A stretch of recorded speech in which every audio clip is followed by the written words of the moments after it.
those of us who are joining us from DC.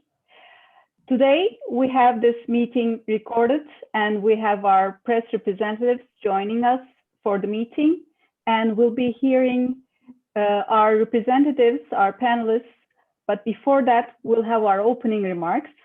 At the opening remarks session, we'll have our board member, Mr. Haluk Yalçın, PwC partner, Ebru Didar Edin, who is representing Business Council for Sustainable Development Turkey, and she's at the same time Vice President for Guarantee Bank. And last but not least, we have Ahmet İhsan ERDEM, Vice President of the Investment Office, Presidency of the Republic of Turkey. And after the opening remarks, we'll be having the keynote speech by Deputy Ministry of Industry and Technology, Mr. Mehmet Fatih Kacar. So before that, now I would like to give the floor to Mr. Haluk Yalçın for his remarks. Good afternoon, dear participants.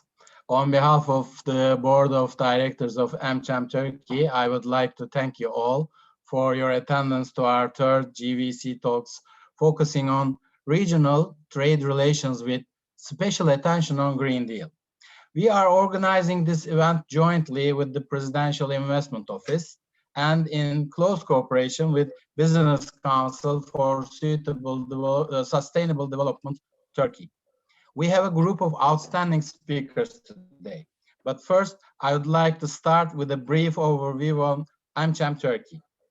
AmCham Turkey represents more than 110 US companies operating in Turkey with over $50 billion of investment and 100,000 employees. Our main goal is to be the power that carries Turkey to global markets, supported by three strengths: our contribution to investments, employment, and exports, connecting local business partners with global value chains, leading in development of world-class talent, sustainability, and diversity and inclusion programs. In line with our key strengths, we set 5 priorities for 2021. We kept our first 3 priorities the same as in the year 2020, which was a very difficult one. And we revised the rest of our priorities addressing global challenges, including climate change, sustainability, and diversity and inclusion. Our priorities for 2021 are as follows. 1, protect and drive US investment and trade into Turkey. 2, promote Turkey and Istanbul as a regional hub. 3, pursue greater participation in global value chains for our partner Turkish small and medium enterprises. 4, pioneer the development of world-class talent and D&I programs in Turkey. Last but not least, provide active support to Turkey's integration to global climate change and sustainability programs. As you all know, global supply chains have been undergoing a profound transformation during COVID-19 pandemic. Multinational companies have been looking for alternative places to relocate their overseas production activities and secure their supplier bases. Since they are facing with disrupted and shortened supply chains, they are in search of closeness to sources and destination markets. Turkey stands out as an attractive location for the US companies to diversify and secure their supply chain networks. Turkey has high manufacturing capabilities, skilled and cost-competitive labor force, and proximity to the EU and Middle East and North African markets, and international free trade networks. In line with our priority of pursue greater participation in global value chains for our partner Turkish SMEs, we have organized jointly with the Presidential Investment Office and Citibank Turkey an event titled as Rethinking GVCs, Turkey and the US on 30 November 2020. And as a follow-up to this event, AmCham Turkey and Presidential Investment Office agreed to organize 4 consecutive webinars on thematic topics that are deemed to play a decisive role in Turkey's integration into global value chains. Panel 1 was investment perspective, Panel 2 was regional commercial relations. Panel 3 is now regional trade relations, special session on Green Deal. And panel 4 will be on tax mechanism. Our first panel took place on April 5 and the second one on 4th of May with quite success. We are here today in line with our other priority, which is to provide active support to Turkey's integration to global climate change and sustainability programs. AmCham Turkey was the first responder to the cooperation call for a low carbon and circular economy recovery in Turkey by the Business Council for Sustainable Development Association. A memorandum of understanding has been signed between AmCham Turkey and Business Council for Sustainable Development to create a call for action to member companies to adopt circular economy as a guiding model for a sustainable post-pandemic green recovery through engagement with the tools presented by the Turkey Circular Economy Platform. This is also in line with the AmCham Sustainability Committee's top 3 priorities, which are zero waste, circular economy, broader environmental sustainability. The second, incentives, opportunities for waste management, sustainability and climate change, active monitoring of European Union Green Deal. Our Sustainability Committee started also to prepare a report that will bring together our members' sustainability practices and programs by conducting a survey of members. We hope to raise general awareness on the subject, sharing this report with the public later as an environmental, social, and corporate governance promise. We call this ESG pledge. All these efforts are to eliminate or at least slow down the consequences of climate change that are affecting us all. Tomorrow, on 5th of June, we are going to celebrate World Environment Day. Since 1974, the United Nations tries to encourage awareness and action for the protection of the environment on the stage.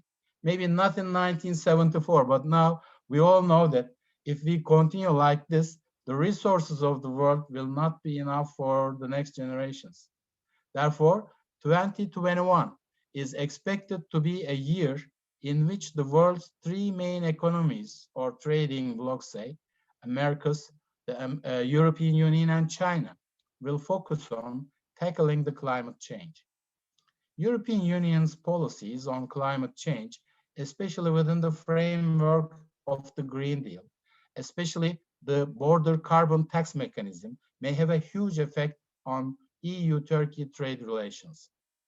As AmCham Turkey, although we represent companies with American capital operating in Turkey, we are very closely interested in the policies of the EU, since most of our members trade with EU countries through Turkey. We believe that with its special geographical position and customs union with the European Union, Turkey provides great opportunities for global value chains under the Green Deal policy. And this is the right time to talk about our roles on this. Now, I would like to leave the floor to the experts, and first to Ms. Ebru Dildar Edin, who is the Chair of Business Council for Sustainable Development in Turkey, and later to Mr. Ahmet İhsan ERDEM, the Vice President of our Investment Office, Presidential Investment Office. Yes, dear Ebru Hanım, the floor is now yours. Thank you, Haluk Bey. Vice President of the Investment Office, Mr. Ahmet İhsan ERDEM, Deputy Minister of Industry and Technology, Mr. Mehmet Fatih Kaçır, Mr. Haluk Yalçın, distinguished colleagues, AmCham members, representatives of the press, and dear guests. I would like to thank the Presidency of Republic of Turkey Investment Office and AmCham for this opportunity. I'm thrilled and honored to be one of the speakers here today. As we are all aware, the pandemic has put a spotlight on the climate crisis, and it has actually accelerated the green transformation. Climate change and environmental degradation are existential threats to the Earth. The Green Deal has emerged from the need to overcome these challenges, and it clearly states that we need a new growth strategy which will enable the transformation into a modern, resourceful, efficient, and competitive economy. The European Green Deal, which started as a plan to make Europe's economy more sustainable, now has a great outreach. It covers economic, labor, health, food, and social justice dimensions. It also affects all the countries wishing to be part of this economy. We are now facing the discussions of a new climate regime, the European Climate Law, one of the most imminent result of the Green Deal. It is early to claim whether this law will be enacted or not, but EU's aim to becoming climate neutral by 2050 will shortly be on top of every country's agenda. Future trade and financial performance of countries and the quality and depth of their political relationships with EU will depend on how successfully they can align with the requirements of this new regime. The Green Deal utilizes two tools that are applied through trade channels. These are the carbon border adjustment mechanism and the circular economy regulations. EU carbon border adjustment is one of the concrete examples of how this trend actually affects our way of doing business. This mechanism aims to tax imports to the EU market according to their carbon content. We all know that Turkey has 50% trade volume with EU. Thus, the EU Green Deal and related developments regulating this space, along with adopting the circular economy model, is merely inevitable. In order to implement circular economy, there is a huge need for any kind of financial, economic, or legal and social instrument. We are aware that there is ongoing work to set up such mechanisms with infrastructural funds from EU and World Bank. This year, for the first time, circular economy has become one of the main themes. The Turkish industry consists of many international companies with numerous supply chain partners. These international players have international standards that they can bring with them. This also has a push effect. On top of all, sustainability as an overall management system is becoming mainstream, and circular economy is becoming one of the levers in accomplishing that. This is where we stepped in as BCST Turkey. When we first introduced Turkey Materials Marketplace in 2016, and in our fourth year in 2020, we have founded the Turkey Circular Economy Platform. So far, this platform has 170 members representing 24 different sectors. The transactions within this platform made it possible to reuse materials that would create a value of over 13,000 tons of materials.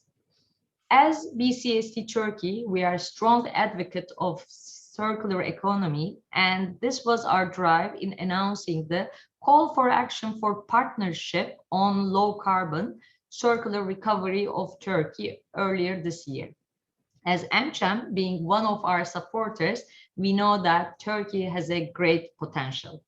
As I conclude my remarks, I would like to remind you all that as leaders of the business world, we have significant influence in both the creation of such policies and the transformation into a more sustainable world. Thank you so much for listening. Thank you, Haluk Bey. Thank you, Ebru Hanım. Dear Minister, it is our honor to have you here. Thank you for joining us and giving us this honor. And I will now demand Mr. Ahmet İhsan ERDEM to make a brief opening for the event, and we will then have your address, please. Thank you, Haluk Bey. I would like to also thank Ebru Hanım for her insightful speech as well. Deputy Minister Fatih Kacır Bey, distinguished participants from US and Turkey, and esteemed panelists of today. On behalf of the Investment Office, I would like to welcome you all to our third panel on global value chains. In this session, we will discuss another important aspect of the transformation of global value chains, that is the Green Deal phenomenon, which is going to affect investments and regional trade relations radically in the coming years. We are once again grateful to our distinguished partner, AmCham Turkey, for gathering yet another impressive group of experts and speakers. As we have discussed in the previous panels and the panels, that the global value chains have already been undergoing a transformation long before the COVID-19 pandemic, which drew our attention to the dynamics of this transformation. Just to refresh our memories, let me highlight the pre-pandemic trends that have been affecting global value chains across the world. They are namely technology, policy governance, sustainability imperative, which is also the main topic of this panel. Sustainability has been on the global agenda for a long time. However, steeply rising environmental awareness and concerns and policies that adopted by major trading blocs accordingly have gone beyond the statements of intent. They are now becoming an integral part of the global trades and investments, with a profound impact on the way goods and services are produced. One of the notable developments is, of course, the European Green Deal, which was published by European Commission in December 2019. The deal outlines the EU's commitment to environmental sustainability. It provides a framework to make environmental factors an integral part of its trade policies based on criteria such as carbon emissions, biodiversity, and ecosystem preservation, and so on. With this deal, by the year 2030, EU aims to cut its greenhouse emissions by more than 50% compared to the emission levels of 1990. And by the year 2050, EU aims to make Europe the first climate neutral continent. If successfully implemented, these policies will definitely have a significant impact on regional value chains and trade relations. For instance, initially increased maybe transportation and production costs, and maybe possible trade barriers if both companies and countries cannot adapt their way of doing business to these policies. And Turkey-EU trade and investment relations are also not immune to the Green Deal. As you know, Turkey has a customs union with the EU and is a candidate country. EU is also Turkey's largest trade and investment partner. Namely, more than 40% of our exports are bound to EU, and around 67% of our FDI inflows are from EU. To this end, Green Deal is closely evaluated and followed up by our government to step up efforts to harmonize our country's climate emissions with the Green Deal. For example, within the economic reform package, which was announced in March 2021, one single chapter is solely dedicated to targets for green transformation of our industry, such as implementation of energy and resource efficient green organized industrial zones, implementation of new support mechanisms for R&D activities for green manufacturing, enhancing the ecosystem for green finance and increasing the share that Turkey gets, developing sustainable and smart logistics infrastructure. Though the Green Deal requires a delicate and comprehensive transformation of many sectors, including manufacturing, transportation, agriculture, and so on, It is the energy sector that will play the critical role in our harmonization process. Long before the Green Deal announced, Turkey had already introduced certain policies to transform its energy industry. A key policy area has been renewable energy, in which Turkey has massively invested over the past years, ramping up the share of renewables in the power generation mix by new and sustainable investments and increasing energy efficiency are pivotal to align with Green Deal ambitions. Turkey has set specific targets to increase the share of renewables in the energy mix through exclusive incentive and support programs. These programs have encouraged the public and private sectors to increase their investments and commitments. As a result of these investments and support mechanisms, today more than half of Turkey's installed power capacity comes from the renewables. In particular, the installed capacities have increased to almost 10 gigawatts in wind power and 7 gigawatts in solar power. A couple of decades ago, Turkey has limited or no installed capacity in these areas. Turkey is committed to further increase the installed capacity in renewables. To this end, effective feed-in tariff mechanisms have been introduced, and these mechanisms are constantly being updated and upgraded to support the development of the renewable industry in Turkey. Moreover, green tariffs have been introduced into the market for the consumers who want to use its electricity from solely renewable resources.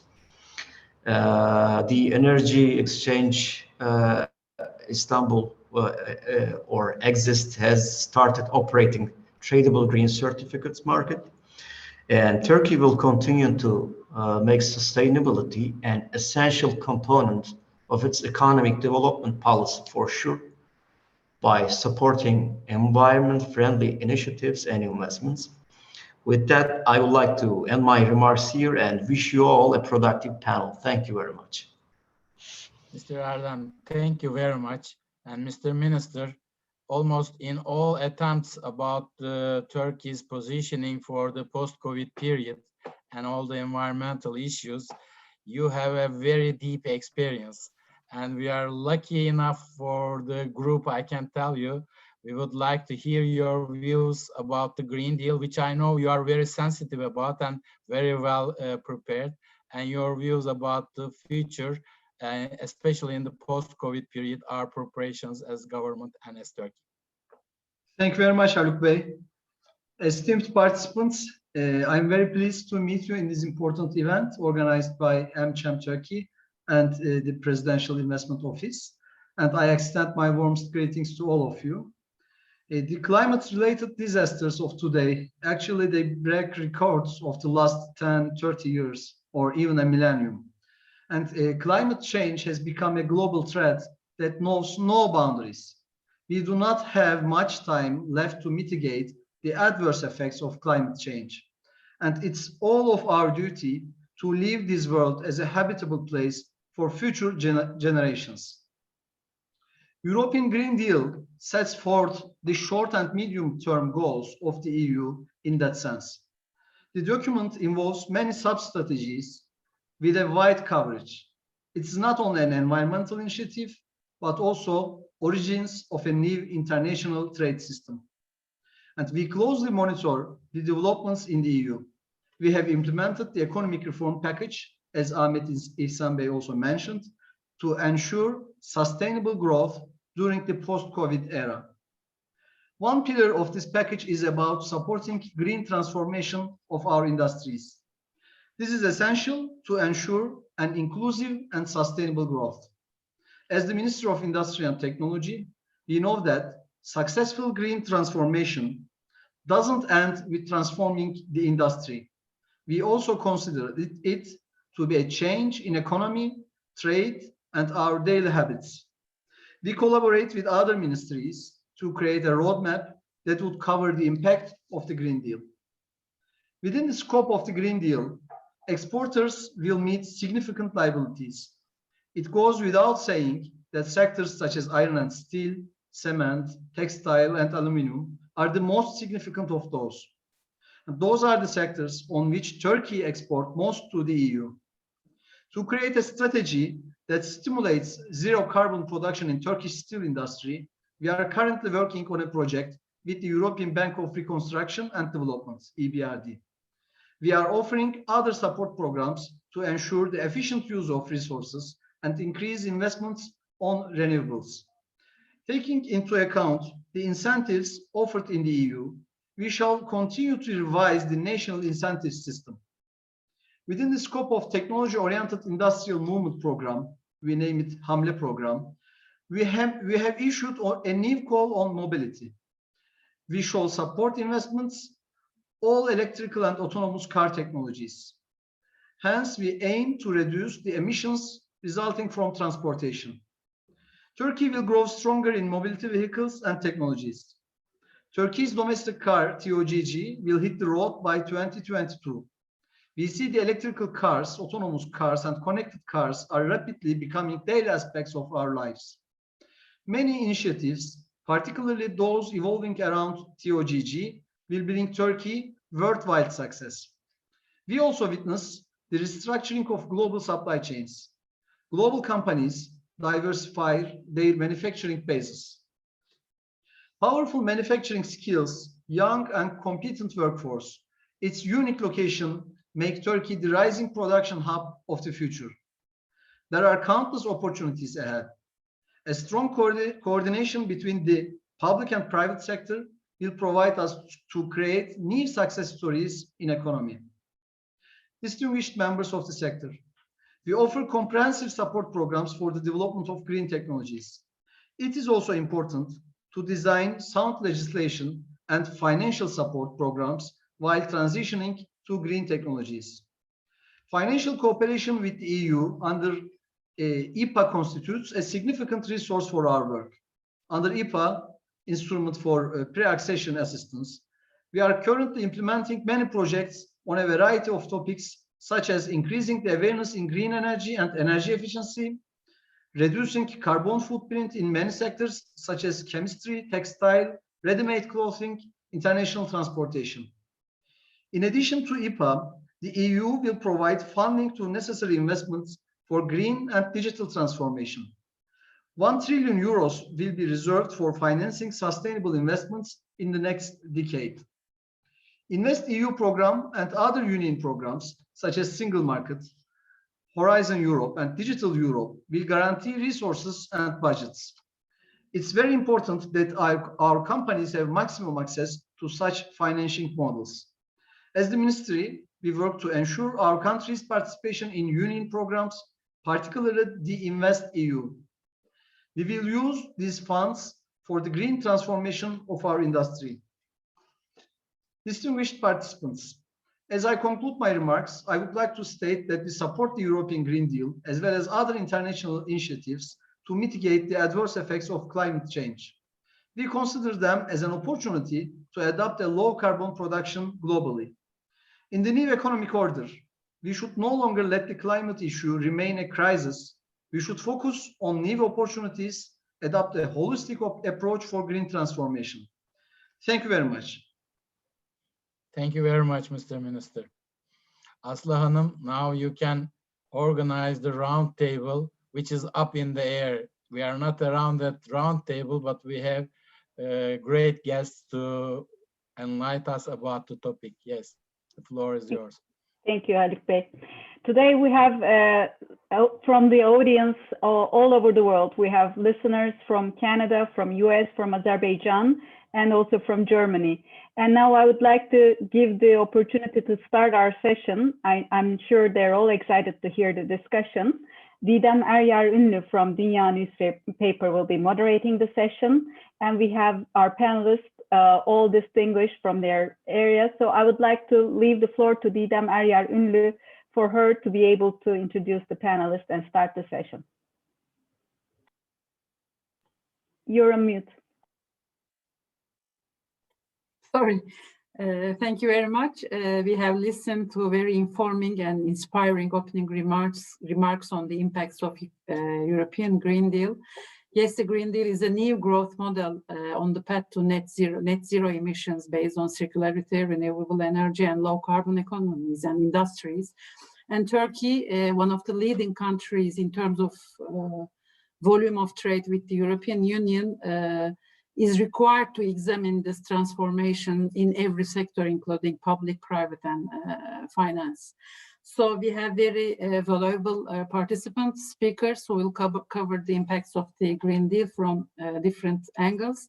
So first of all, I would like to present our panelists. Fatih Ebiçlioğlu, President of Durables of Koç Group. Şule Kılıç, Deputy Head, EBRD Turkey. Hacı Ali Ulutaş, Vice President of Energy Regulatory Board of Turkey. And Ponsel Tomaso, Citi CEEMEA Debt Capital Markets Managing Director. Welcome, everybody. So I would like to start with Mr. Ebiçlioğlu. So Koç Holding, with many other European companies, have joined the ranks of an action group supporting the European Green Deal.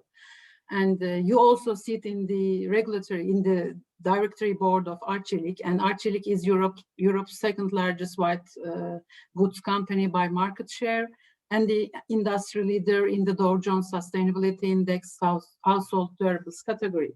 So what are the major opportunities and threats of the Green Deal, especially for the durable sector, taking into account investing in green technologies or supporting the industry to innovate? The floor is yours, Mr. Ebiçlioğlu. Thank you. First of all, I would like to thank AmCham Turkey for panel invitation.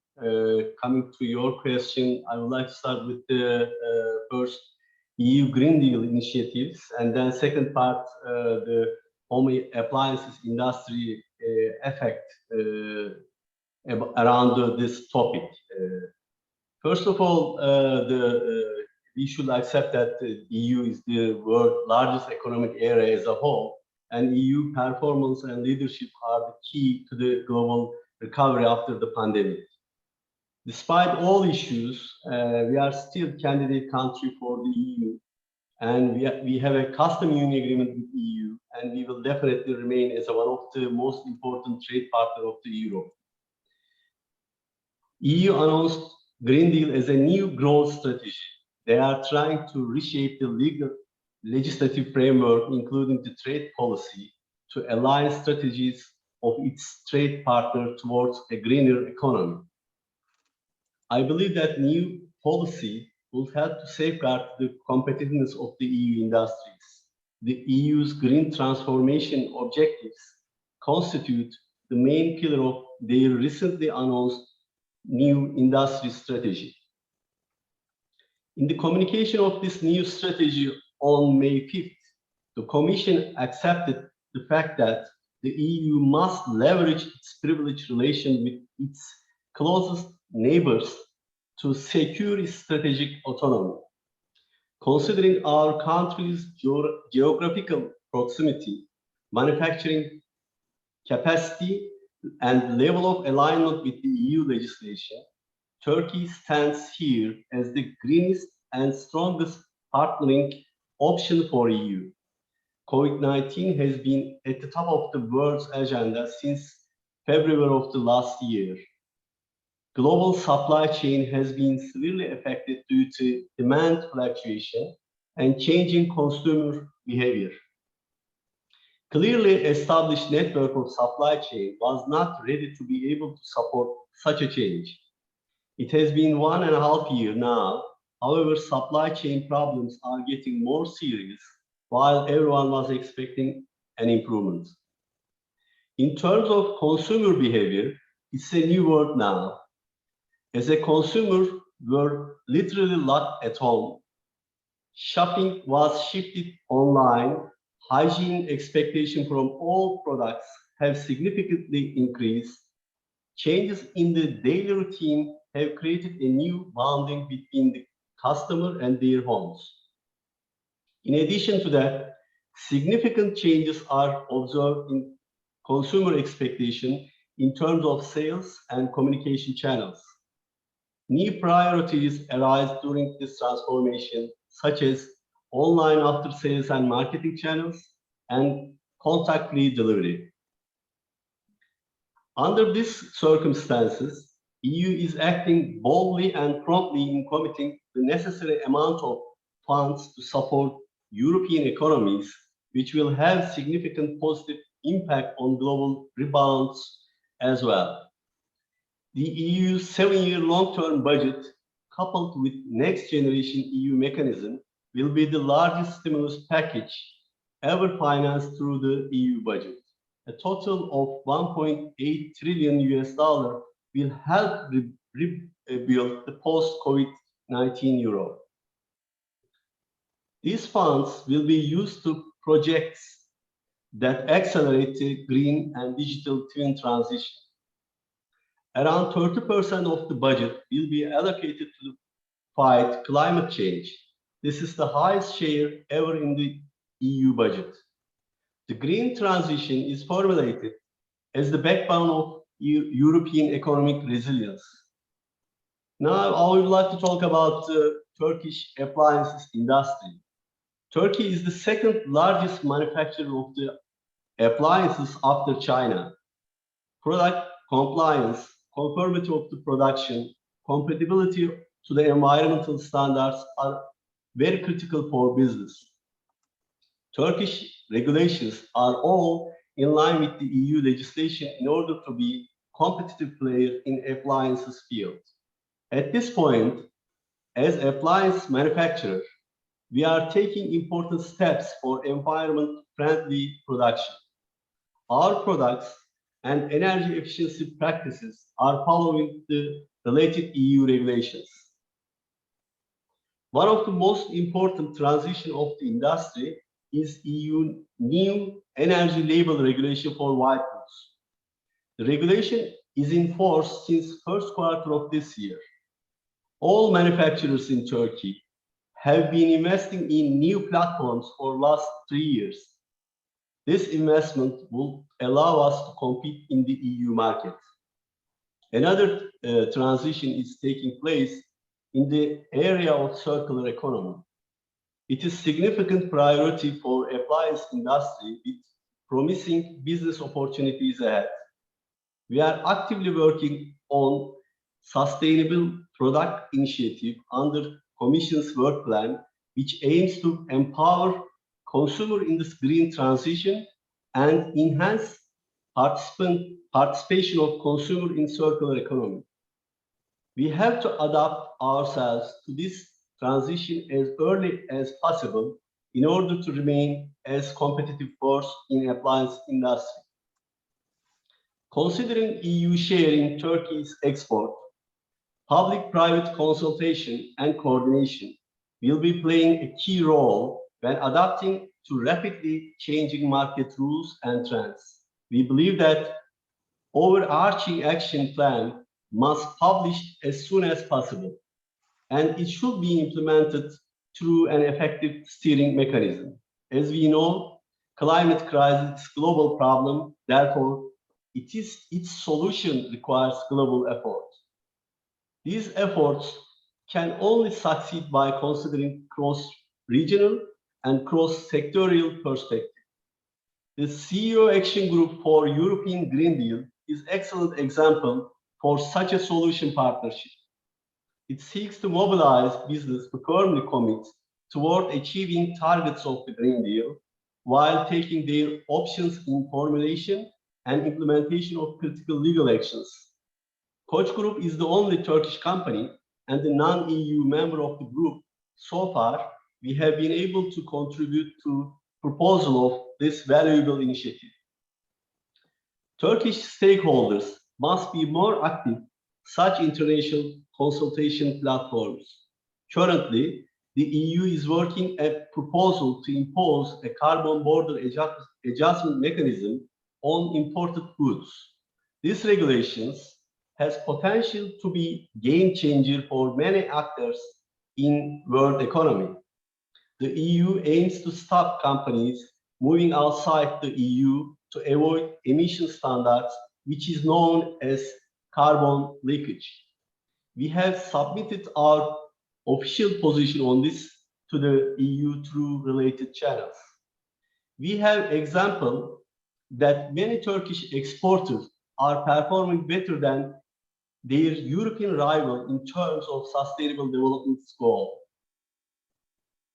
Therefore, we are asking the EU avoid imposing of blanket measures. This type of action should not lead unfair taxation, and that will cause unfair competition. From the very beginning, EU commits that the transition will be fair and inclusive. Non-EU companies must be treated on equal terms with their EU rivals. This is the only way for the EU to become a green standard setter in global scale and really to help for a green transition worldwide. Turkey has a special relation with the EU as a partner of custom union. We are legally different than most of other non-EU countries in terms of trade. We are committed to follow EU rules in trade. The revenue generated from carbon border adjustment should be used to finance green investment in exporting countries as well, not just for EU companies. This is the only way to ensure effectiveness of this regulation in encouraging to deploy of less carbon-intensive technologies and ambition to climate policies in partner countries of the EU. This transformation is for all parties, not just for the large players of the industry.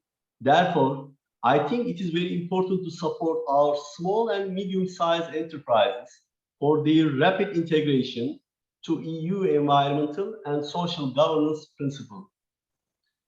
Some EU funding channels are already there to be utilized for this goal. Horizon Europe, the new EU research and innovation program, has a budget around $100 billion for the next 7 years. Last year, for the first time, Turkey received more than it has contributed to the program.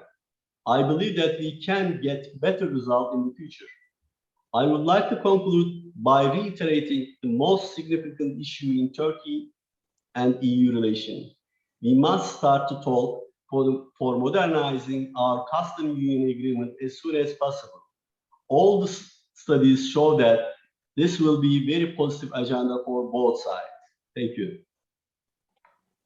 Mr. Ebiçlioğlu, thank you very much for your comments. As you mentioned, due to its geographical proximity and production capacity, Turkey is a very strong option for European Union, but it has to make the necessary steps to reach the circular economy. And in this journey, the business world has a major role to play.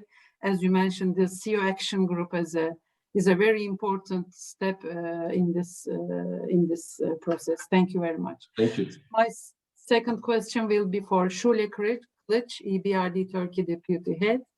The development banks has an important role to play in the transition to the green economy, and the EBRD has adopted a new approach called the Green Economy Transition for 2021 and 25.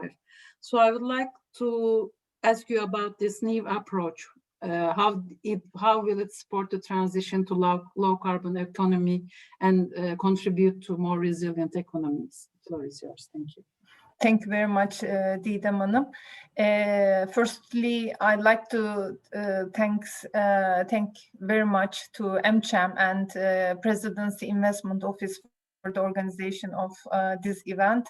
And I'm very honored to be here as one of the panelists. And just the day before the World Environment Day, I think it is a very meaningful event which we are currently having. I have one presentation which I would like to ask to brought to the screen. Bring Pınar Hanım, if you can. It's a short presentation. Just I want to give some slides presented. Thank you, Pınar. Okay, if you go to the next slide. Just very briefly on EBRD, although most of you probably already know, we as IFI, multilateral institution, actually it is a multi-government organization, and there are 69 countries plus EU and European Investment Bank among the shareholders, and it was established back in 1991, and the largest shareholders being US, UK, Japan, and also EU 27 countries. And the main mission of the EBRD is to develop an open and sustainable market economies in the countries committed to and applying democratic principles. And with that that mission in mind, all our projects and activities in our regions are around achieving around targets of being competitive, inclusive, well-governed, green, resilient, and integrated. Next slide, please. And here you see the countries of operations. We have 38 countries, and among all, Turkey is actually the largest country of operation of EBRD, with close to 18% of total EBRD portfolio being realized in Turkey. Next slide. And operations in Turkey started in 2009, and very quickly we reached to total investment size of over 13 billion euro, with close to 340 projects in the 12-year period of time. Currently, we have 100 people in our offices. 2 offices we have in Ankara and Istanbul. And it is one of the largest offices of EBRD, doing all kind of origination, structuring, and execution here, while our headquarters in London. And one of the things which we're proud of in Turkey is that 93% of our activities and our investments are actually with the private sector. And just last year, we have financed 30 projects, reached to 1.7 billion euro on an annual basis. And with this, we maintain Turkey's still being the largest country of operation. And in terms of the sectors, it covers almost all sector from agribusiness to manufacturing and services to natural resources, power, telecommunication, transport, and infrastructure. And as updated our country strategy, our largest our country strategy have 4 important targets. And one of these is, of course, strengthening the resilience of financial sector and making sure the development of domestic capital markets, foster Turkey's knowledge economy and higher value added activities, which is important for Turkey to join the global value chain and promote the corporate governance. And economic inclusion and gender equality is always the center of our operations. And of course, finally, green economy transition and regional energy connectivity of Turkey, and to support this acceleration of this with our activities. Next slide, please. And as you said, Didem Hanım, we have very recently updated, apologies. We have very recently updated our green economy strategy, and here you see how the bank has developed in respect of becoming a full green bank.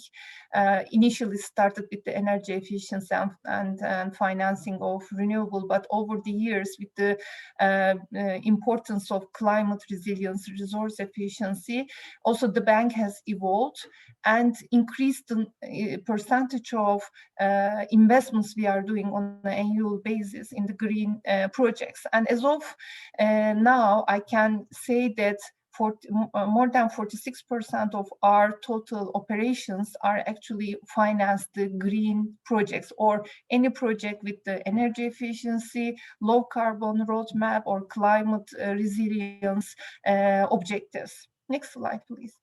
And here, as I said, we have very recently reviewed our green economy transition strategy and come up with GET 2.1. And what is different in GET 2.1? Actually, it is just add on more on what we were already doing by focusing on certain areas. And one of these is, of course, implementation of Paris Agreement alignment methodology in all our operations. And another very important angle is the policy engagement. As you know, while we are providing financing to our projects, one of our main objectives is to support our countries of operation with the very close policy engagement with the authorities and help them to realize their strategies for the country. So from that point of view, policy support to our countries of operation for their long-term strategies to determine their nationally determined contributions and sectoral decarbonization plans very important. And of course, financing the green projects are one of those targets. And while we are doing that, we are trying to come up with new innovative products and as well as mobilize other financing sources to support the projects. And then with this, we are aiming to achieve a minimum of 50% of GET ratio, which is green economy transition ratio in our total investments. And to achieve that, there are thematic areas which we are trying to for this purpose. And in the next slide, you would see these thematic areas. For example, if there is a transportation project, we are trying to push our clients to come up with low carbon transport infrastructure and modes and come up with solutions for the green mobility, logistics, and digital infrastructure. Maybe you have already heard our Green City initiative, and actually I'm very proud of the informing here again our attendees that at the moment there are 3 cities which become green city and signed up in our Green City framework. The very first one was Izmir and then Ankara, and very recently Istanbul has also joined to our Green City initiative.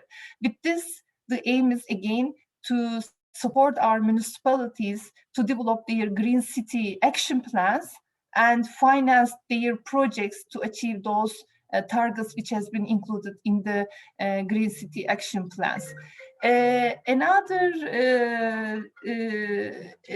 area, for example, again, if I need to give an example, is we are working very closely with our Turkish banks to come up with also solutions in such a way that we use their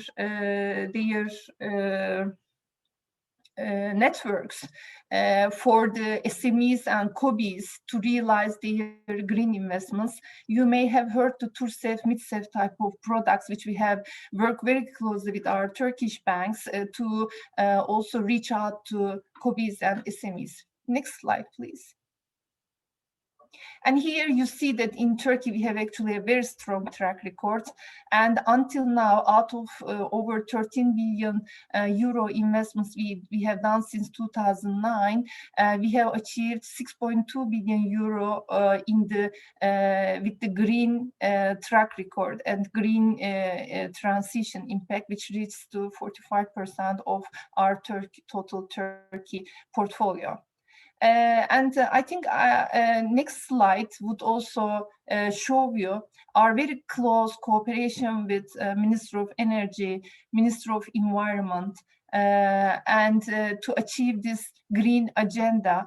Until now, we have done a number of policy dialogue and technical assistance work with these very esteemed authorities, and we supported them to come up with the National Renewable Energy Action Plan, National Energy Efficiency Action Plan, also near zero waste and Turkish material marketplace, which is very important for the circular economy, and also, as I mentioned before, the Green City action plans of the municipalities, which I have already mentioned. And here you see some of the examples of those kind of policy dialogue work which we are doing. And I again thank you very much for giving me the opportunity to present our activities that we have in Turkey. You see here my contacts in case you need further information. Thank you very much. Thank you very much, Mrs. Kılıç. As you say, the finance has a key role in the transition to a green economy in terms of mobility, sustainable cities, renewable energy investments, and even reaching SMEs. And during this process, the cooperation with the public authorities is very important. Thank you very much for your comments. So my third question will be directed to Mr. Hacı Ali Ulutaş, Vice President of Energy Regulatory Board of Turkey. So with the Green Deal, the EU aims to a fair and competitive environment where the greenhouse gas emissions will be zero by 2015. And the electricity sector is one of the Turkey's most associated greenhouse gas emission sectors. So what will be the effects of Green Deal on Turkey's electricity market, both from the supply and demand side? And what should be the roadmap for Turkey in order to increase the share of renewable energy? The floor is yours, Mr. Ulutaş. Thanks so much, Didem Hanım. Firstly, I respectfully greet you all on behalf of my institution and myself. Maybe I start with the Turkish sentence to understandable what I speech in our invasion. In Turkey, there is a phrase is that we entrusted the world to our children. It was not inherited from our fathers, our parents. This is the shows that what is our vision, what we done before and what we'll do next future. Little touch, I will touch the Green Deal and carbon emission, and after that I will messages be on renewable energy. You know that the carbon issue in our country is much related to the energy sector, energy market, as in many other countries. Carbon issue is being affected and affects both the consumption side and the production side of the energy supply chain. It's not an energy only issue. Thus, we are working with the 4 ministries and other relevant institutions on carbon emissions. Besides the Ministry of Energy and Natural Resources, also we are working with Ministry of Industry, Ministry of Trade and Technology, Industry and Technology, and Ministry of Trade and Ministry of Environment and Urbanization are main actors. Our vision is increasing the installed renewable generation capacity. To this end, we established ERDEM, you know, that renewable support mechanism in Turkey. Its name is ERDEM, and introduced some other incentives for renewable energy. For example, deduction from license fees, giving connection priority to renewable facilities on networks. With regards to renewable energy, Turkey made a dramatic progress in increasing its installed renewable capacity. Mr. ERDEM mentioned that before. Currently, 52% of Turkish installed capacity is based on renewables. This is really a success story which is acknowledged by the International Energy Agency. This achievement could not have been possible with our ambitious renewable support mechanism, ERDEM. In 2020, 24% of all our power generated was supported by the ERDEM framework. Also, we established renewable energy guarantee system in the electricity market. Also, all renewable production will be certified by EPH. You know that energy market operator in Turkey, EPH, and this will provide a guarantee that electricity is produced from renewable sources. This month, this certification system will start operation. This is also useful to provide the proof to consumers who prefer to consume green energy. In the context of renewable energy, unlicensed generation plays a significant role. This unlicensed generation scheme allows consumers to generate their own electricity and to sell their surplus generation to the system. From an engineer perspective, this is the most efficient way to consume energy because it mitigates the burden stemming from loss of energy and reduces the investment requirements on networks. In 2020, prosumers sold more than 11 terawatt hours of surplus electricity to the system. This corresponds to 3.7% of electricity generation generated in 2020. On the other hand, the energy produced from renewable sources such as wind and solar is intermittent, which forces network companies and system operators to take additional measures. Increasing transmission and interconnection capacity is one of the useful options for interruptedly transferring energy produced from renewable sources to high demand zones. Thanks to the prudent management practices and smart regulations, Turkey has a robust electricity system and has interconnections with all neighbors. Moreover, Turkish electricity system belongs to the ENSOE system. We aim to increase interconnection capacity, which will also enable increased electricity trade. Although not being an EU member, Turkey closely monitors EU legislation and takes measures to comply with EU rules and practices. Within this framework, with its increasing renewable capacity, Turkey is getting prepared to challenge of the European Green Deal. I'm sure that our most recent regulation on power storage, hybrid production, demand-side management, and resiliently growing networks will foster renewable deployment.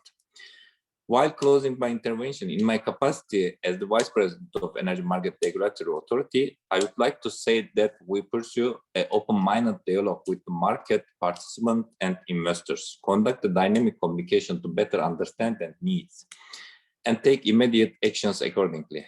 There is a renewable potential and room for profit making in Turkish markets. Thanks so much.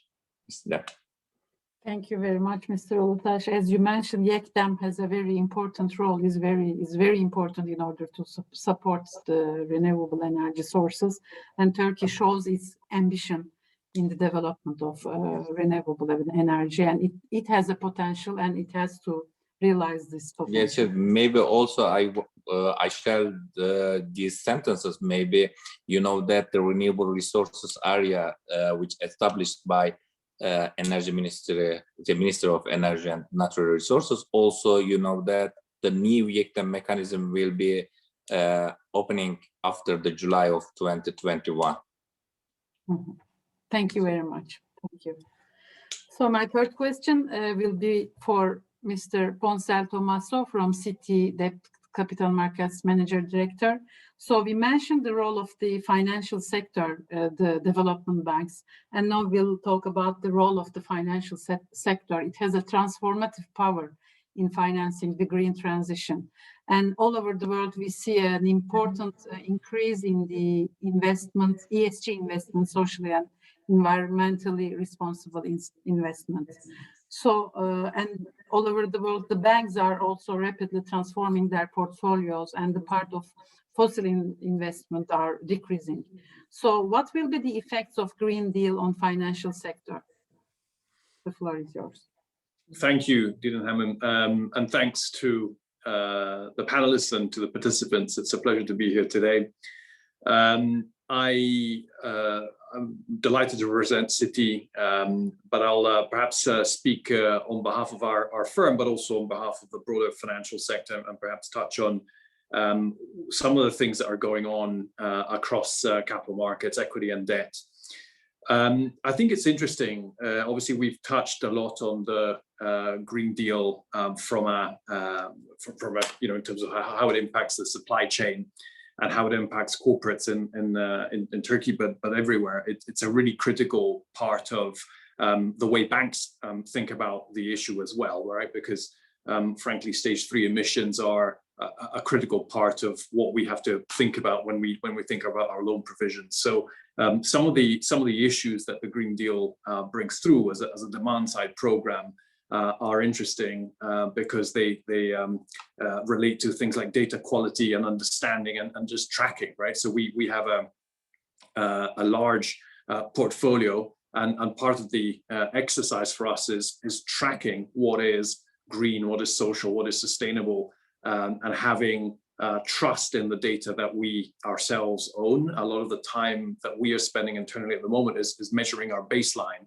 and measuring what our starting position is as we develop these commitments. Well, as we make these commitments, because we have made important commitments, including our 2050 commitment announced by Jane Fraser, our new CEO, at the start of, in fact, on her first day in the office. So I think it's interesting because it is an important for corporates and for banks. It just emphasizes the importance of these topics, but also it emphasizes some of the granularity that that the Green Deal actually means. Because when you really go and look at the detail, it does mean, as I say, command of data and command of the supply chain in the case of corporates, or indeed the exposure that you have in case of a bank.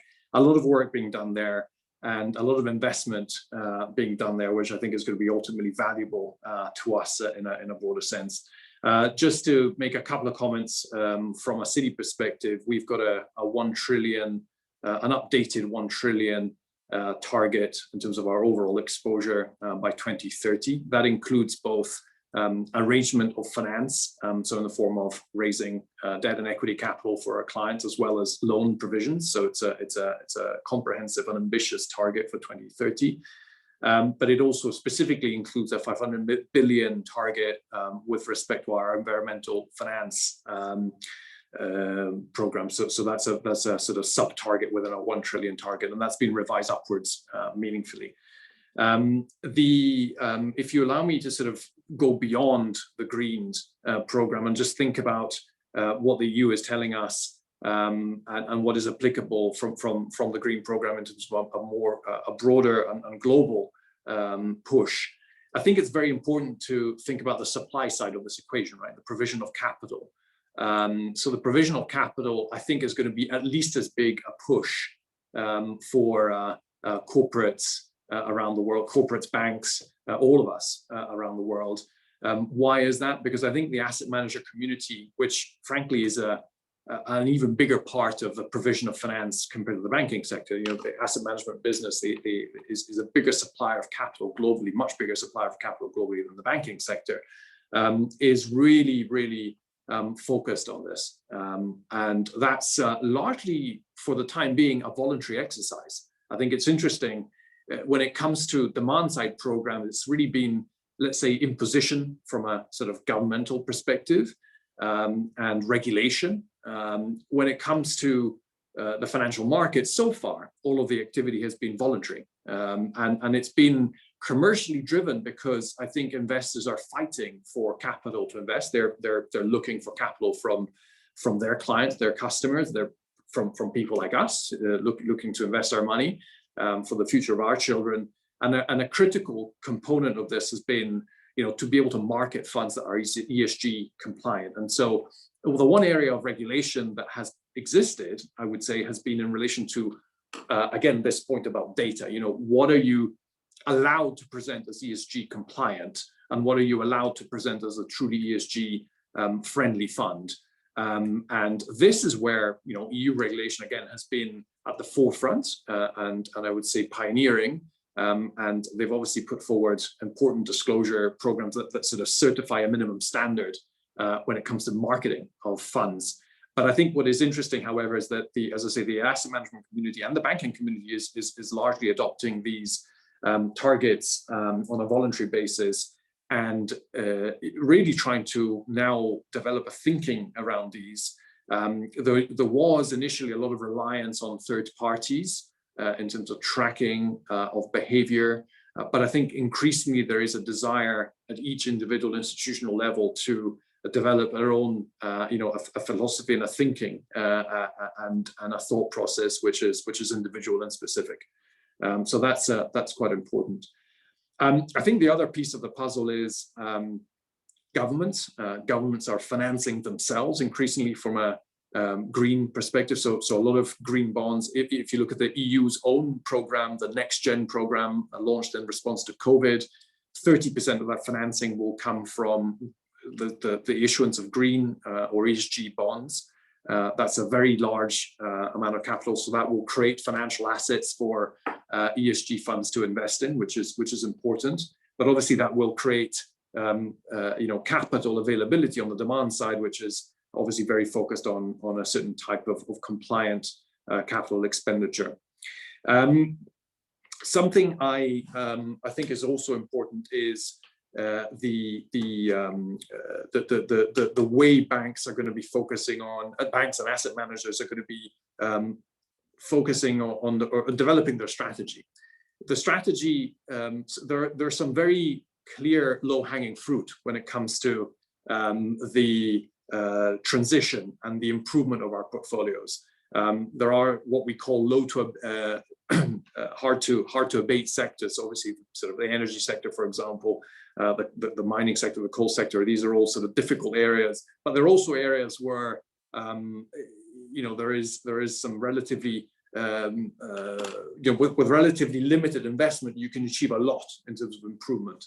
And that's an area where I think we as banks are very keen to help our clients understand what is useful in meeting these targets and actually making a difference to transition. And equally, investors are very keen to participate in that dialogue. And particularly in the public markets, a lot of desire by investors to engage with CFOs and CEOs around the world and boards in helping to explain and having a two-way dialogue on what transition means. I think it's going to be important because those companies that are seen as fully embracing of transition are going to be the winners. They're going to be attracting capital at a greater rate and at a better rate. Those who are seen as laggards are going to be penalized. We are beginning to see this in some sectors. It's interesting, some shareholder meetings have happened just recently, and it's quite clear that some of the oil and gas businesses globally are getting more pressure from activist funds than others, specifically around this ESG program. We have had a view internally for some time that the share prices and the spreads paid by laggards will tend to widen.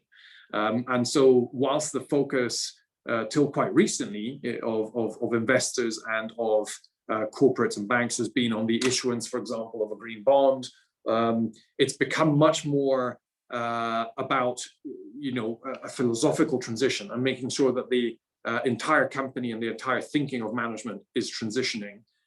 So it's no longer enough to tick a box with a green bond. It's about the philosophy that underpins the issuance of a particular instrument.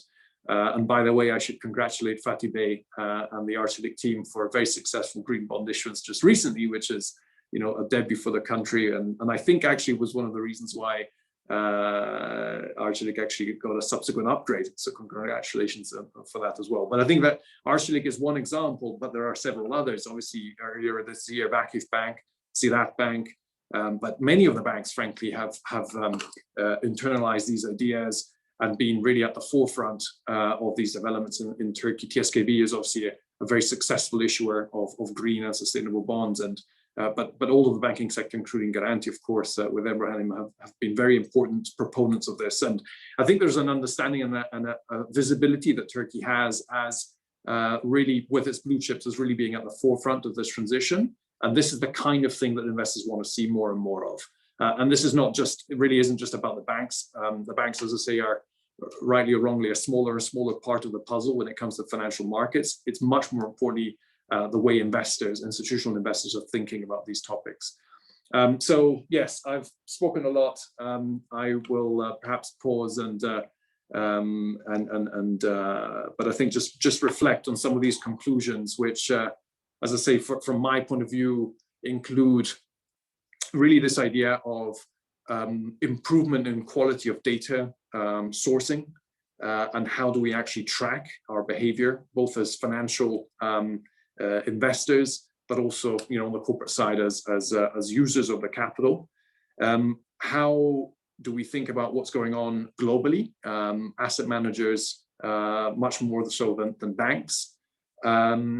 Regulation for the time being has not been a part of the puzzle. It's all been voluntary, but we must watch out. We as banks are preparing for the eventuality and the risk that actually brown investments are going to start getting penalized, right? So we will have higher capital charges probably in the future. So today it doesn't exist, the regulatory push, but it will come most probably. And so this is something to watch out for. And the EU, going back to the Green Deal, the EU has been at the forefront of all of these things. So we have to watch out for what the EU is doing in relation to financial market regulation and development, because we expect that forward thinking and leadership thinking to ultimately apply to everywhere else, including the United States. So with that, I will pause and thank you very much once again for listening. Thank you very much, Mr. Tomaso. Yes, it's very important, and volunteer action is sometimes very important for a better world at the beginning, and then the regulations will follow, I think. And as you mentioned, the command of data is very important in order to see what is really green, what is really sustainable. Thank you very much for your comments. So we have a question from our attendees. I would like to read it. So Turkey has not ratified the Paris Agreement. Is ratifying the agreement a prerequisite regarding the EU Green Deal adaptation for a country? Assuming that Turkey won't ratify the agreement, can you please elaborate on possible economic repercussions? So who would like to answer this question?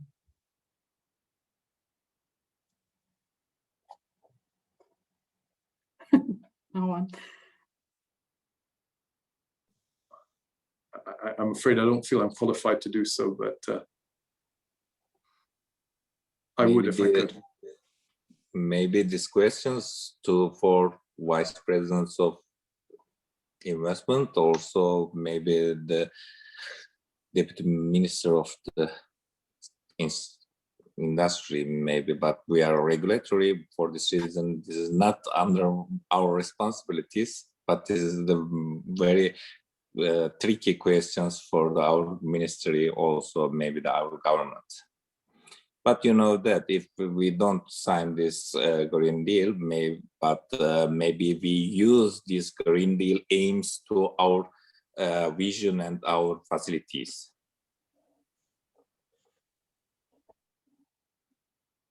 Okay, is anyone else would like to comment on the... Yeah, maybe I can comment actually.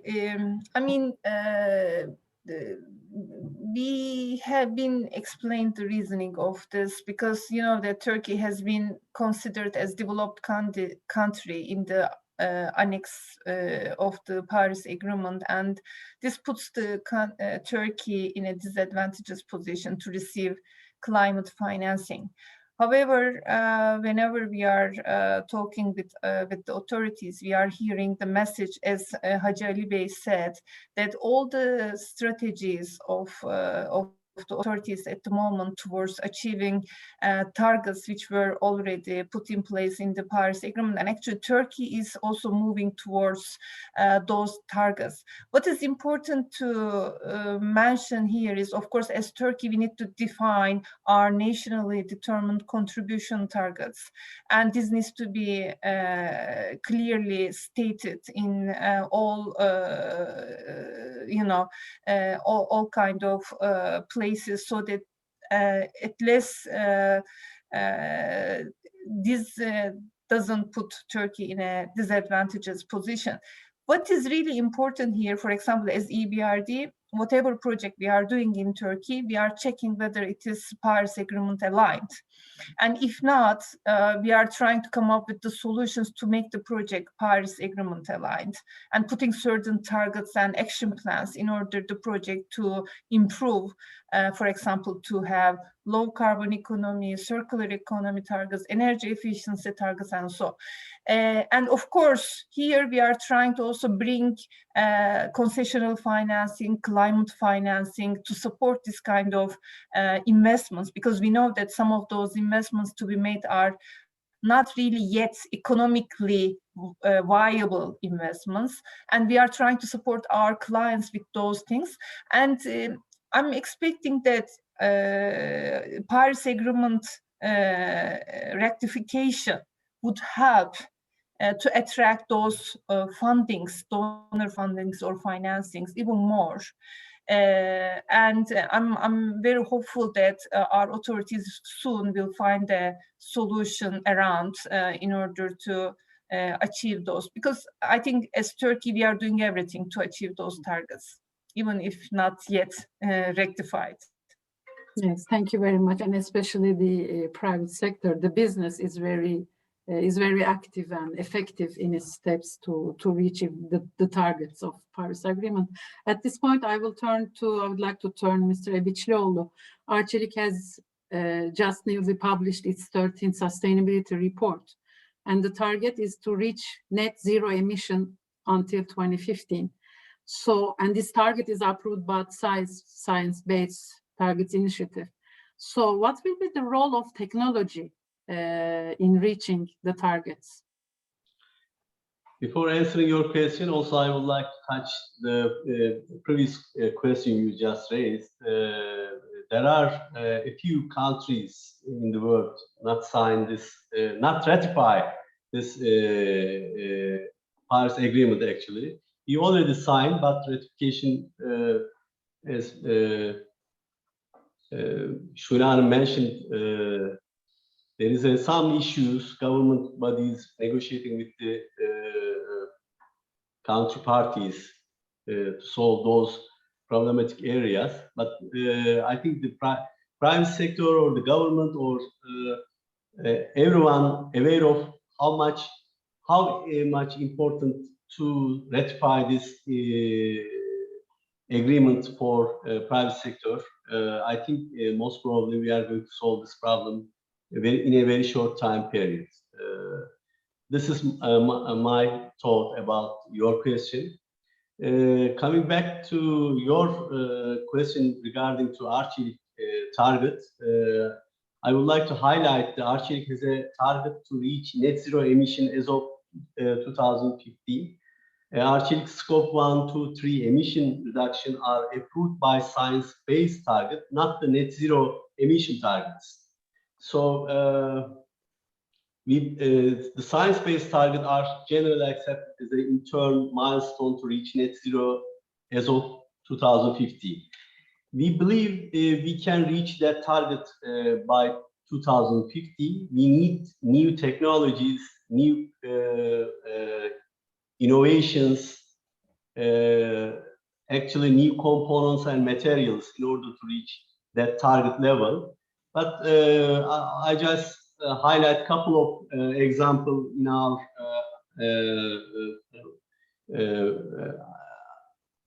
agenda. We would like to focus on super most energy efficiency products, not just in developed countries, also emerging countries as well. We do business in the developed region, developed countries, developed areas, and the emerging countries as well. We are focusing super most energy efficiency product. This is the new definition, super and most energy efficiency product.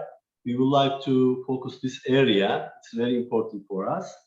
And second area, we need to focus increasing the production of solar powered refrigerating appliances. Again, this is also emerging countries, our focus, mainly emerging countries. We already developed this kind of product for emerging countries, and we would like to increase our production capacities. And another area we would like to focus the new and novel heat pump technologies, VCC compressor with the higher performance. And also we would like to increase number of highly efficient inverter motors in our industry as well.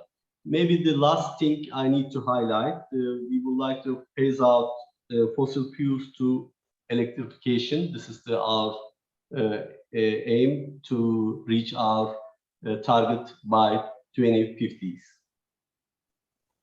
Thank you very much, Mr. Ebiçlioğlu. So we understand that the green ecosystem will go parallelly with the innovation ecosystem in Arçelik. Definitely, so, not just for Arçelik, for every industry, every company needs to have new technologies, innovations, and as I mentioned, the new materials, environmental friendly components.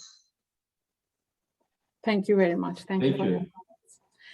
Mrs. Kılıç, I would like to turn to you again. And you mentioned at the first round about the new innovative instruments that you will use for financing the green project. So what will be these innovative projects that the green economy transition approach will use? And do you think of any cooperation with other investment funds to promote green investments? Thank you. Yeah, thank you very much. This is a very timely and important question for us, because as EBRD, on the one side, while we are trying to finance projects, we are trying to also mobilize other sources so that if we are putting $1 or €1, we bring €3 together with it and make sure that the investments are financed. And for that purpose, we are actually trying to come up with new cooperation solutions. And one of those, very recently, maybe you have been following that EBRD and Green Climate Fund signed a cooperation agreement very recently, where Green Climate Fund is going to put €250 million or so, and EBRD will provide 750. So in total, $1 billion of financing, which will be used for the green economy investments. So this is a kind of good example of this kind of cooperation in order to come up with new solutions for the financing of these projects. Because to be very open, this transition toward green low carbon economy is not a cheap investment. It requires a large scale of investments and which are expensive, because some of those technologies are still under development, and this cannot be just done with the capacity of the public sector. Therefore, mobilization and orienting private capital flows towards this sustainable investments is crucial. And as EBRD, being one of the IFIs very active in that respect, we are trying to really facilitate this in the countries of operations that we are very active. Prospects for get-linked mobilization will depend on the market conditions and enhancement of the private sector finance mobilization. And in order to support the green low carbon transition, we will be scaling up deployment of syndication, as Thomas also mentioned, capital markets. And also we are at the moment in the process of developing some guarantee instruments in order to, while exploring potential co-investment agreements with some institutional investors. Turkey being at the moment below investment grade, we are trying to come up with some credit enhancement tools as well to attract the institutional investments, because you have been probably observing that there is an increased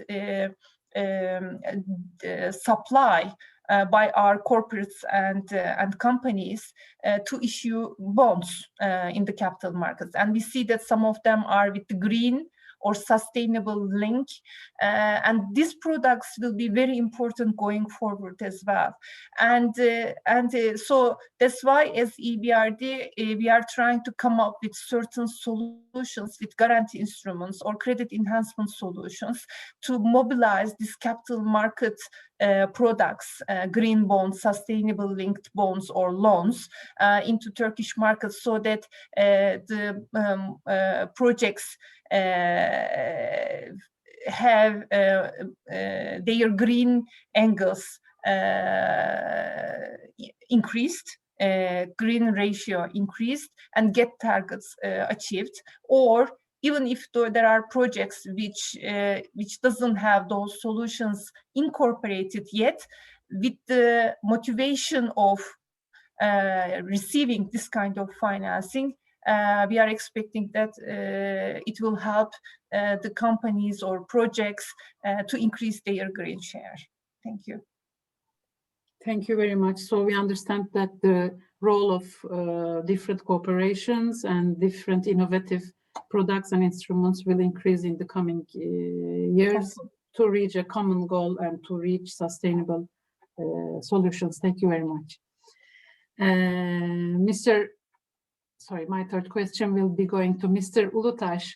So we are talking of innovation, creativity in the business, in private sector, in finance sector, and in electricity, in the energy sector also. It's an important subject because all over the world people are talking about new sources of energy like green hydrogen or new kinds of energy efficiency technologies like carbon capture technologies.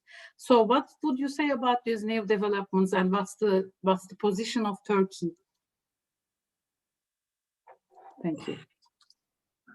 Thank you, but this is just new things, and you know that we have talked about these subjects last 2 or 3 years ago. For this reason, as a regulatory authority, we couldn't say any new things, just we regulate what we'll have done or what we did. For this reason, but you know that the International Energy Agency, the last report say that the global carbon emission reduction targets can be achieved by new technologies, new clean technologies. For this reason, this is very demonstrated now. We demonstrated prototype phase and to market in a timely fashion now. Both carbon capture and storage and renewable gases are highly discussed, and they are increasingly being addressed in our policy documents. The carbon capture, use and storage is referred in strategic plan of the Ministry of Energy and Natural Resources under the goal of the technology development and localization. After that, maybe we can make some regulation how we use this technology, something like that. The ministry envisages building up international cooperation and alliances, CCUS, carbon capture, use and storage, and integrated gasification combined cycle technologies.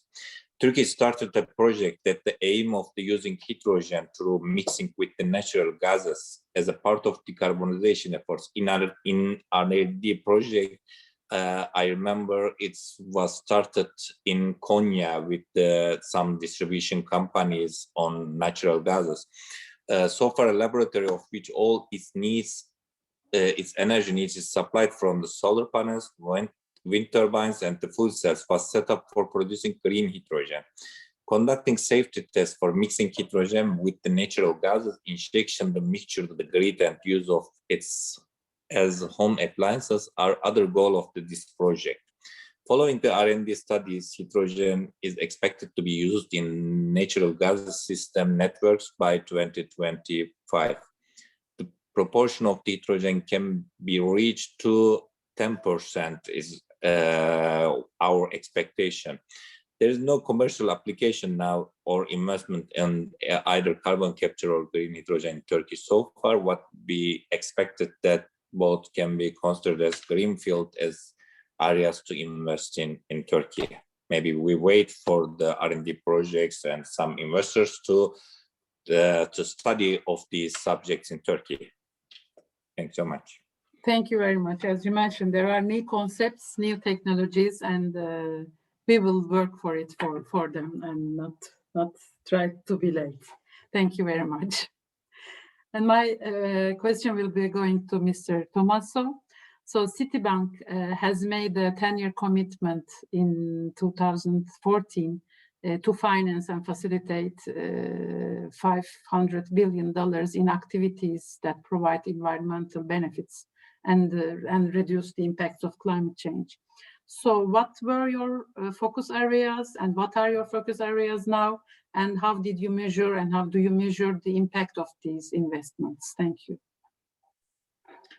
Yeah, sure, and thanks for the question. I think indeed it was originally a 100 billion commitment, which has just recently been revised to 500 billion, as I was saying earlier, and it's part of a broader 1 trillion commitment to a broader list of sustainable development goals, which includes things such as sort of racial equality and gender equality in the other piece of the puzzle, which is as large as our environmental target.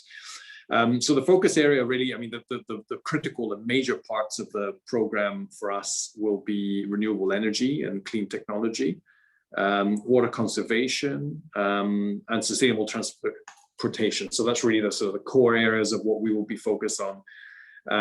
And the idea really is just to sort of assist in the transition to the low carbon economy. And as I say, with respect to the rest of the program, it's we are obviously a very significant lender to the social housing programs, and so that's obviously beyond the environmental, the scope of the environmental goals, but it's obviously critical to how we operate, particularly in the United States. And so we are very focused on that side of the program, the social side of the program as well. And we're very proud of the work that we've done in the last year, in particular around the social programs with respect to vaccination and the funding of the vaccination programs and the donation programs around the world.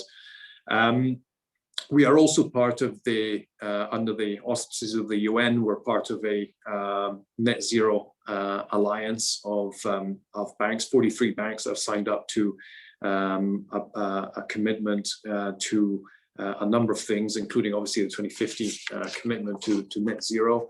But also, you know, we have committed, and this is in response to what investors have been asking, you know, more detail and more granularity around these long-term commitments. And so we have committed to creating a tangible plan, a measurable plan. We are, as I say, currently measuring our baseline, but we within the sort of 18 months of joining, we will form a clear, well, we have a 2030 target, and we will commit to establishing 5-year targets beyond that. So, you know, a clear glide path towards the zero, and to ensure that there is substance to the 2050 target beyond the sort of the noble objective, if I can put it that way. Thank you very much, Mr. Tomaso. So I would like to thank all the participants for their inspiring comments and for their work in the journey to the Green Deal. It will be a long and a difficult period for Turkey, but this deal will reshape not only the EU-Turkey relations, but all the global trade, I think, in the coming years. And we should be ready to it, and not only talk about it, but to take action. And I will thank all of you. Thank you very much. Thank you. Thank you. All the participants, actually, in conclusion, I should say, there's only 10 years to midnight, but I have the privilege to somehow know all of you professionally and follow you, work together with you, and take some light from you in terms of the future. And I hope the next generation will remember us all as the people who have made the best of their effort and achieved to leave them a sustainable and green world. So with all these good hopes, thank you very much indeed on behalf of AmCham Turkey to all the panelists and all the attendees. And I wish we will have a great weekend. Thank you. Thank you. Thanks all. Bye-bye. Thank you very much. Bye.